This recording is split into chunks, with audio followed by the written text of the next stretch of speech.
Greetings and salutations, my little chickens. Hi, Jenny Love. So this video is for educational purposes only, and it's not meant to bully or harass anyone. I'm going to try to get through this rather quickly, and I'm going to try not to constantly look down at my notes because there's some things I want to say, and I want to make sure that I get all my points. So here we go. We are going to talk about putting crystals in your water for the purpose of consumption, with the intention of drinking that water afterwards. I saw a video this morning. This woman had a giant carafe full of crystals with all this moon water she made, telling folks to drink it. I want to talk to you about why that's hazardous. I want to talk to you about what the alternatives are and why the alternatives work.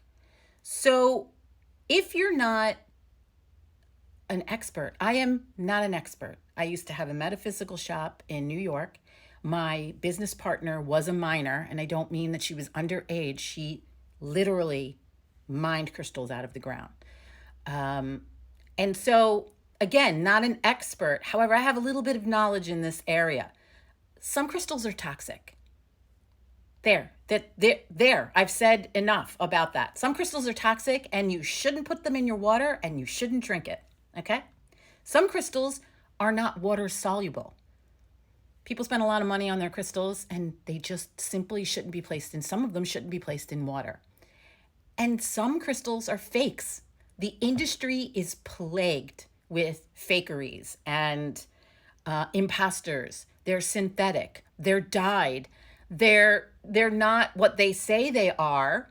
And you've done your due diligence, and here you are putting a crystal in the water, and it's not what you think it is. So please, I have some alternatives that you don't need to literally submerge your crystals in water in order to obtain the benefits of said crystals in your water. So the first one I'm going to show you is, I bought this years ago. I can't get this off. My hands won't allow me to get such a thing off. But this is an indirect method, okay? Glass, that's salt and carnelian. And it's like a selenite kind of crystal. And that stays in there, and it never touches the water. There's one that I used to sell in my shop where the water goes in the top. You can see this little line right here. So the water goes in the top, and right here, if I turn it over, you have access to the crystals. Oh, now there's water coming out from the other side. So the crystals come out the other side. You know, they never touch the water, okay? I even had a little flower of life in there, right, for that vibration. And then this one I bought most recently from the Crystal Connection in New York. And this one came with the crystals that are in this one. See, my hands don't work well. This one had moonstone already in it. But you could take those out, put whatever else you wanted, and it opens from both directions. And if that is not okay, you can't find those, some of them are pretty expensive, they sell these in all the crafty stores. Get you a glass test tube, okay? Some of them come with like a twisty top. I prefer those. They come with like a little twisty top. And then you could just, you put the water in, right? You put whatever crystals into the test tube.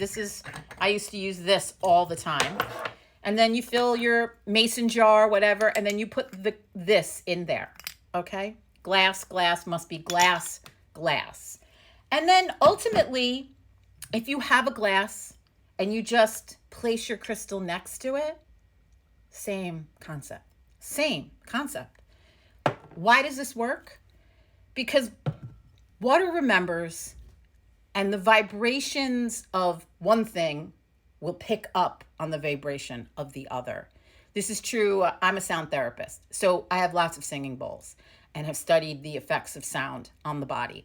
You should look up a study by a Dr. Emoto, which he shows the effects of even simply putting the word on your glass jar and how that affects your water, and proved that even simply writing the word love on the glass is effective, because even the word love has the proper vibration that you're trying to achieve in the water, right? So if I strike a singing bowl, the other singing bowls, even if I didn't hit them, they all pick up the vibration of the singing bowl that I've struck. People are like that too, right? You hear that expression, your vibe attracts your tribe. Well, it's true. So please stop putting crystals in your water if you are not 100% clear that it is safe, because there are crystals. There are. I'm not saying there isn't. Before you all fucking come for me, okay? There are. But if you don't know where they came from, 100%, just use one of these.